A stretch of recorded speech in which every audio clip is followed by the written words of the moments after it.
बहुत ही पॉपुलर गजल आपके लाए हैं, बिल्कुल आसान जबान में। और हमारे चैनल का मकसद भी यही है कि जो पुरानी शायरी या मुश्किल शायरी लोग मुश्किल लफ्जों की वजह से, उसके मायने ना पता होने की वजह से पढ़ नहीं पाते, उसका मतलब नहीं समझ पाते, हम उसको आसान जबान में आपके पास कैसे पहुंचाएं, इसी मकसद के साथ हम ये चैनल चला रहे हैं।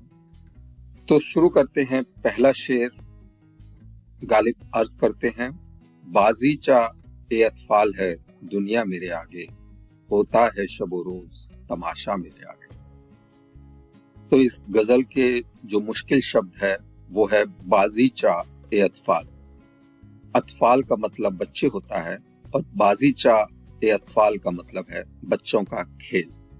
शबो रोज तो रात और दिन के लिए यूज होता है। एक बार अगर आपको बाजीचा ए अतफाल का मतलब समझ आ जाता है तो फिर इस शेर का मतलब समझने में ज्यादा दिक्कत नहीं आती। गालिब इसमें लिखते हैं कि ये दुनिया जो है वो मेरे आगे बच्चों का खेल है, दिन को रात को हर रोज एक तमाशा मेरे आगे होता है। गजल का अगला शेर है, एक खेल है औरंगे सुलेमा मेरे नजदीक, एक बात है एजाज मसीहा मेरे आगे। तो इस शेर में जो मुश्किल शब्द है वो है औरंगे सुलेमा। तो इसके लिए थोड़ा सा आपको कॉन्टेक्स्ट बताना पड़ेगा।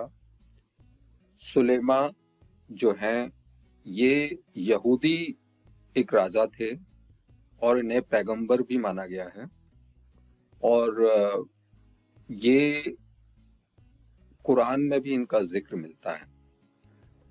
तो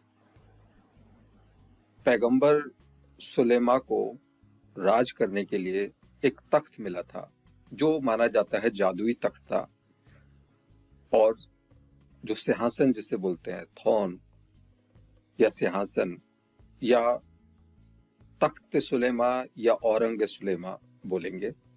तो औरंग सुलेमा एक ऐसा सिंहासन था जिस पर बैठ के राजा सुलेमा बहुत ही अच्छे निर्णय लेते थे, बहुत अच्छे डिसीजन लेते थे, और इस तख्त के अंदर कुछ जादुई ताकतें भी थी। जैसे ये एक पल में कहीं से उड़ के कहीं जा सकता था, इस तरह से कुछ तिलस्मी ताकत, जादुई ताकतें औरंग सुलेमा में थीं। और दूसरी लाइन में एजाज मसीहा यहाँ वर्ड आता है। तो मसीहा यहाँ ईसा मसीह के लिए बोल रहे हैं। तो ईसा मसीह के अंदर कई सारी जादुई ताकतें थी ऐसा माना जाता है, और वो कई लोगों को अपने जादू से, अपने हाथ रखने से उनका इलाज कर देते थे, उन्हें ठीक कर देते थे। इस तरह से उनके पास कुछ जादुई शक्तियां थी या ताकतें थी ऐसा माना जाता है। तो ये दोनों जो पैगंबर हुए जिनका जिक्र जो है इस्लाम में होता है, क्योंकि ये सभी इब्राहिमिक रिलीजन से जुड़े हुए हैं। तो इब्राहिमिक रिलीजन में पहले वो यहूदियों की बात करते हैं, यहूदियों के एक पॉपुलर राजा सुलेमा की बात करते हैं और उसके तख्त की बात करते हैं, और फिर मसीहा ईसा मसीह के जादू की बात करते हैं। तो इस शेर में गालिब कहना चाहते हैं कि एक खेल है औरंग सुलेमा मेरे नजदीक। जो सुलेमा का तिलस्मी तख्त है, सिंहासन है, वो मेरे नजदीक एक बस खेल जैसा है, एक बात है, एक बस जरा छोटी सी बात है। ईसा मसीह का जो जादू दिखाना है या उनके अंदर जो शक्तियां थी जादू की, जो उन्हें ईश्वर ने दी थी, वो बस एक बात है मेरे लिए, वो उससे ज्यादा कुछ नहीं है। तो इस पूरी गजल के कुछ शुरू के 4 शेरों में आप देखेंगे कि आपका जो दिमाग है वो किस तरह से आपको, आप जो चाहे वो सोच सकते हैं, जो चाहे बन सकते हैं। तो शायद वो आप अपने आप को कैसे मैनिफेस्ट करते हैं, किस तरह से देखते हैं, शायद वो उसका जिक्र कर रहे हैं। तो ज्यादातर आपके शुरू के 4 शेरों में आपको इस तरह की बातें आपको सुनने को मिलेंगी। अगला शेर है, जुज नाम नहीं सूरत आलम मुझे मंजूर, जुज वहम नहीं हस्ती अशिया मेरे आगे। तो इसमें मुश्किल शब्द देखते हैं। जुज का मतलब होता है सिर्फ या केवल, सूरत आलम का मतलब है इस संसार का हाल। हस्तीय अशिया का मतलब है इस दुनिया का, इस सृष्टि का एग्जिस्टेंस या इस सृष्टि का होना। तो इस शेर में गालिब कहते हैं कि सिर्फ नाम नहीं है मेरे लिए सूरत आलम, ये मुझे मंजूर नहीं है।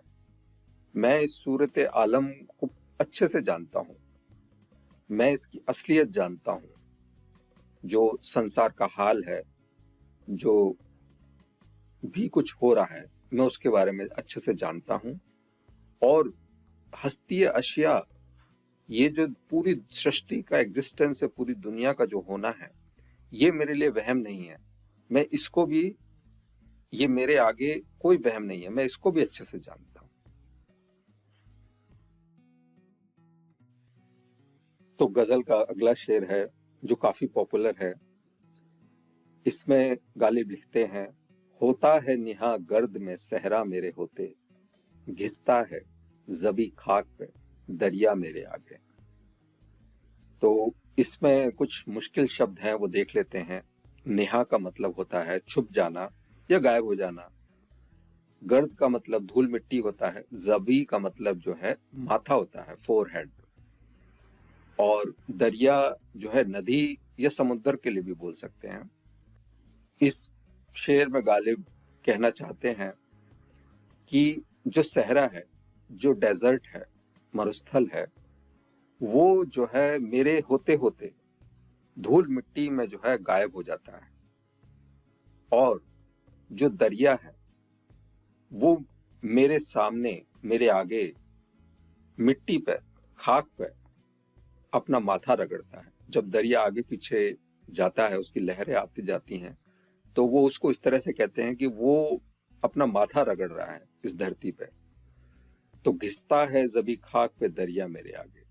तो इसमें आप देखें फिर से वो एक फिलोसॉफिकल अंदाज में एक बात कहने की कोशिश कर रहे हैं कि मेरे सामने जो है पूरा सहरा जो है गर्द में मिल जाता है और दरिया मेरे आगे जो है अपना माथा रगड़ता है।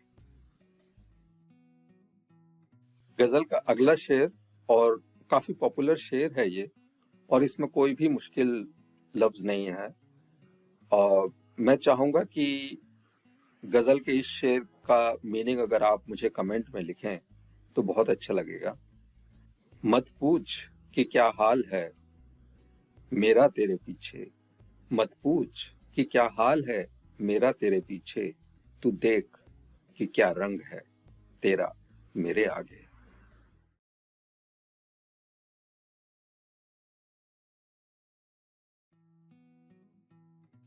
गजल का अगला शेर है, सच कहते हो खुद बिन वो खुद आ रहा हूं, ना क्यों हूं बैठा है बुते आईना सीमा मेरे आगे। तो इस शेर में आप देखें थोड़ा सा पेचीदगी है कुछ जगहों पे और कुछ मुश्किल शब्द भी हैं। तो पहले हम इसके मुश्किल शब्दों को समझते हैं। खुद बिन का मतलब होता है जो सिर्फ अपने हित के बारे में सोचता है। खुद आरा जो है जो खुद को संवारने में, खुद को बनने में, खुद के बारे में सोचता है। ये भी एक तरह से घमंडी ही इसका मीनिंग है। बस ये है कि जो खुद को संवारने में लगा रहे, ऐसे व्यक्ति को कहते हैं। और दूसरी लाइन में वो लिखते हैं बुते आईना सीमा। बुते आईना सीमा का मतलब होता है कि एक सिल्वरी मिरर का जो आइडल है, जो बुत का मतलब तो आइडल हो गया, पुतला हो गया, आईना का मतलब मिरर हो गया, सीमा का मतलब सिल्वरी। तो अब इस शेर में आप देखें, जो मुझे समझ में आता है, गालिब साहब नार्सिज्म के ऊपर कमेंट कर रहे हैं। तो शायद आपको पता हो, नार्सिज्म की एक माइथोलॉजिकल स्टोरी है जिसमें माना जाता है कि नार्सिसस करके एक ग्रीक में एक कोई पर्सन था जो निहायत ही खूबसूरत था। और वो इतना ज्यादा खूबसूरत था कि उससे ज्यादा कोई खूबसूरत नहीं हो सकता, ऐसा माना जाता है। तो एक बार वो अपनी छवि को जो है जब तालाब में जाता है, नदी के किनारे जाता है, तो खुद की अपनी शक्ल उसमें देख लेता है पानी में। और वो पानी में अपनी शक्ल देखकर इतना ज्यादा मोहित हो जाता है उस शक्ल के लिए जो उसने पानी में देखी, जो अपने अपने रिफ्लेक्शन को पानी में देखा, उसको देख के वो बहुत ज्यादा मोहित हो जाता है और उस पर अट्रैक्ट हो जाता है और सेल्फ ऑब्सेस्ड हो जाता है। और यहीं से ये बात निकलती है कि ये नार्सिस्ट है। नार्सिस्ट का मतलब जो सिर्फ अपने बारे में सोचता है, वो उसको अपने अलावा किसी और की चिंता नहीं रहती, वो अपने अपने प्यार में खुद ही डूब जाता है। एक तरह से ये एक बीमारी है, एक पागलपन है। तो शायद गालिब साहब उसी उसी नार्सिज्म को इस शेर में बयां कर रहे हैं। वो कहते हैं कि सच कहते हो, खुद खुद बिन और खुदारा हूं, मतलब मैं खुद ही अपने बारे में सोचता हूं और अपने आप को संवारने में लगा रहता हूं। बैठा है बुते आईना सीमा मेरे आगे, जैसे कोई एक सिल्वरी जो है मिरर आइडल मेरे सामने बैठा है।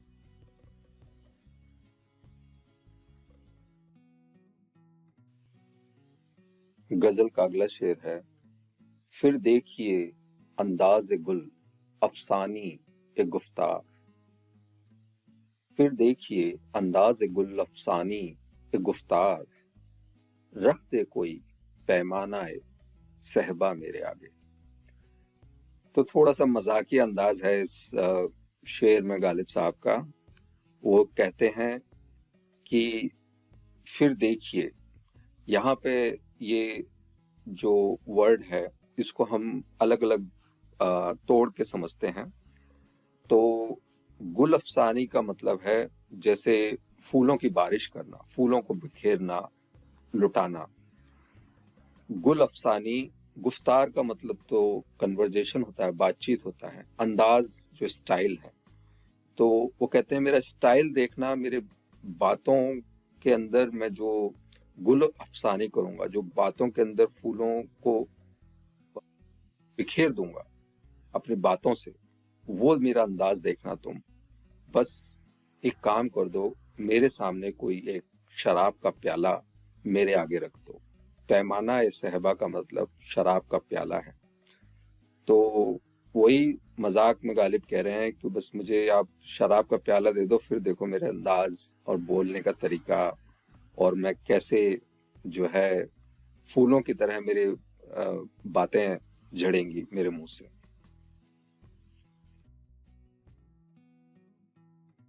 गजल का अगला शेर है, नफरत का गुमा गुजरे है मैं रश्क से गुजरा। नफरत का गुमा गुजरे है मैं रश्क से गुजरा, क्यों कर कहूं लो नाम न उनका मेरे आगे। तो गालिब साहब इसमें बड़े ही दुख पे एक बात कह रहे हैं कि जो मेरा महबूब है, जब उसकी बात करते हो तो एक नफरत का गुमा, गुमा का मतलब होता है एक भ्रम सा, एक शक, एक नफरत की कल्पना, एक नफरत का भ्रम सा गुजर जाता है, और मैं रश्क से गुजरता हूँ। रश्क का मतलब ईर्ष्या करना होता है, जलन करना होता है, तो मैं जलन से गुजरता हूँ। क्यों कर कहूँ, क्यों कर आपको अगर समझना है तो इसको आप दो तरह से समझ सकते हैं। कई जगहों पे ये बिकॉज वाई के लिए यूज होता है, कई जगहों पे हाउ वाई के लिए यूज होता है। तो जनरली हाउ वाई के लिए यूज होता है कि कैसे कहूं, तो मैं कैसे कहूं कि तुम उनका नाम मत लो मेरे आगे, क्योंकि जब उनका नाम लेते हो तो मैं एक नफरत से और एक ईर्ष्या से जल जाता हूं। इस गजल का एक और बहुत पॉपुलर शेर जिसमें गालिब लिखते हैं, ईमा मुझे रोके है जो खींचे है मुझे कुफ्र। ईमा मुझे रोके है जो खींचे है मुझे कुफ्र, काबा मेरे पीछे है कलीसा मेरे आगे। तो इसमें मुश्किल शब्द देख लेते हैं। कुफ्र जनरली एनीथिंग जो एंटी इस्लामिक हो, या फिर अल्लाह के अस्तित्व को ना मानने की कोई भी बात ऐसी है, वो कुफ्र कह सकते हैं आप उसे। जनरली कोई बुराई के सेंस में भी बोलते हैं, लेकिन एंटी इस्लामिक थिंग को, बात को कुफ्र कहा गया है। काबा जो इस्लाम का एक जगह है, जहाँ पे पवित्र जगह है काबा इस्लाम की, और कलीसा जो है गिरजाघर, चर्च, ईसा का घर, उसे कलीसा कहते हैं।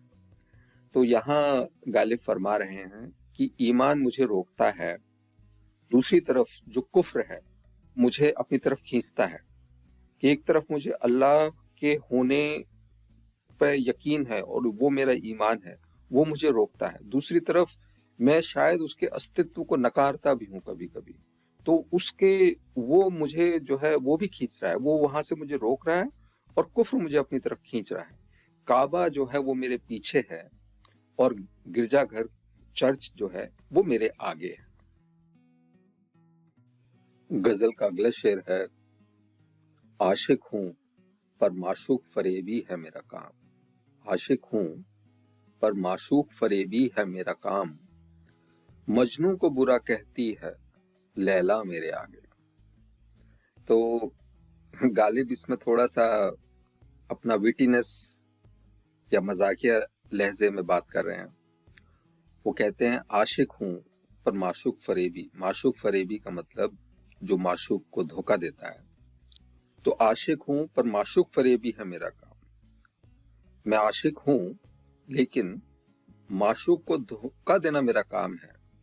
और जो लैला मजनू की जो बड़ी पुरानी अमर कहानी है, जिसमें लैला मजनू एक दूसरे से इंतहा मोहब्बत करते हैं, प्यार करते हैं, उसके सेंस में, उसके मेटाफर में अपने जो माशूक है उसके लिए देखिए किस तरह से उसको ताना मार रहे हैं। वो कहते हैं आशिक हूं पर माशूक फरेबी है मेरा काम। ठीक है। अब अगले सेंटेंस में कहते हैं मजनू को बुरा कहती है लैला मेरे आगे। अब लैला यहाँ पे कौन है? अब ये लैला वो जो कहानी वाली लैला है उसके लिए नहीं बोल रहे हैं। ये लैला गालिब साहब अपनी माशूक के लिए बोल रहे हैं कि मेरी मोहब्बत, मेरी जो लैला है वो मुझे, मेरे सामने मुझे बुरा भला कहती है, मुझे बुरा कह रही है। तो इस तरह से इस शेर को बड़ा ही अच्छे से क्राफ्ट किया है गालिब साहब ने। गजल का अगला शेर, इसमें गालिब लिखते हैं, खुश होते हैं पर वस्ल में यूं मर नहीं जाते।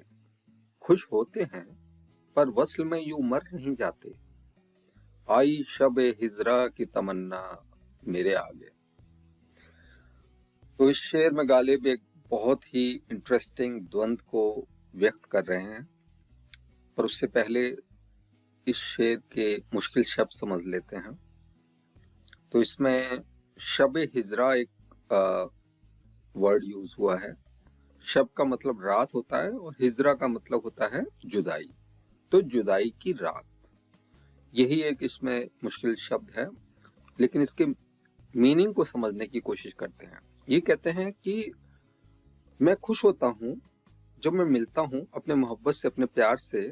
जब हमारी मिलन होता है तो खुश तो होते हैं, लेकिन वो खुशी इतनी नहीं है कि उस खुशी में मैं मर जाऊं। लेकिन जो शब हिजरा है, जब हम जुदाई की जो रात होती है, उसके अंदर ऐसा होता है कि हम एक्सट्रीम पे चले जाते हैं। हम शायद मरने जैसा फील करते हैं, लेकिन जब वस्ल है, जो मिलन है, वहां पे वो फीलिंग नहीं आती। तो वो एक द्वंद्व को यहाँ दिखाने की कोशिश कर रहे हैं, क्योंकि मैं शब हिजरा में बहुत टाइम रहा हूं और शायद मुझे उस पेन के अंदर अब मजा आने लगा है।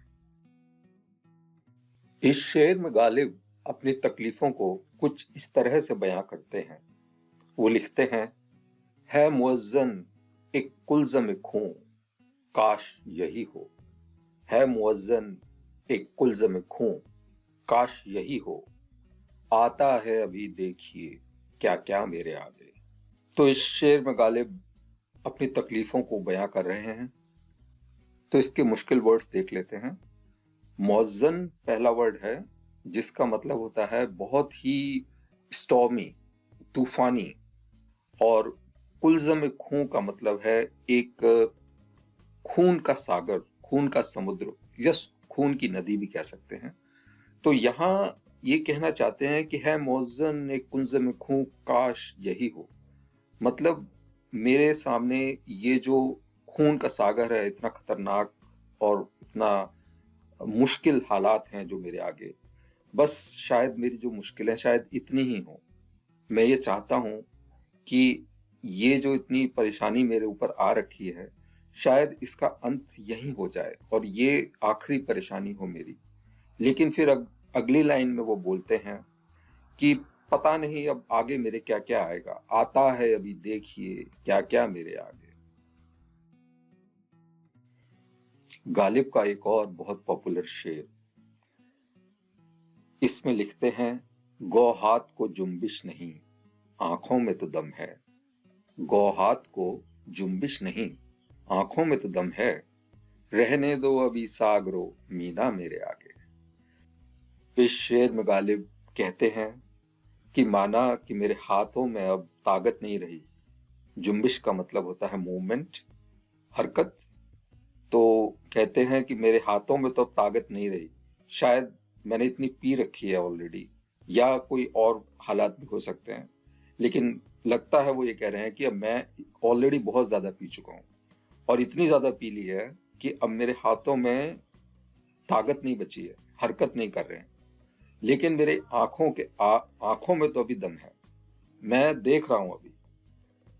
मेरे आगे सागरो मीना जो शराब का प्याला है, उसे मेरे आगे रहने दो। और दूसरे सेंस में अगर इसका एक और मतलब आप देखें तो शायद ये अपनी तकलीफों और अपने गम में इतने ज्यादा परेशान हो गए हैं, इतनी इनकी हालत खराब हो गई है, और ये एक फिलोसॉफिकल सेंस में कहना चाहते हैं कि मेरे हाथों में तो अब ताकत नहीं रही, लेकिन मैं देख सकता हूँ, मेरी आंखों में तो अभी दम है। तो जो सागरो मीना है या इस दुनिया की जो खूबसूरती है, उसको मेरे आगे रहने दो। तो इस गजल का आखिरी शेर है जिसमें गालिब लिखते हैं, हम पेश आओ हम मशरब, ओ हम राज है मेरा। हम पेश आओ हम मशरब, ओ हम राज है मेरा। गालिब को बुरा क्यों कहो, अच्छा मेरे आगे। गालिब को बुरा क्यों कहो, अच्छा मेरे आगे। तो पहले इस शेर के मुश्किल वर्ड समझ लेते हैं। हम पेशा का मतलब होता है जो लोग एक ही पेशे में होते हैं, एक जैसा काम कर रहे होते हैं। हम मशरब जो है, जो आपके साथ बैठ के शराब पीता है। हम राज जो राज जानता है और शेयर करता है। और इसमें खास बात यह है कि इस शेर के दूसरी लाइन में अच्छा जो वर्ड है, ये अच्छा गुड वाला अच्छा नहीं है, लेकिन इन्होंने इस तरह से यूज किया है जहां पे बुरा और अच्छा को बड़े अलग कॉम्बिनेशन में यूज किया है।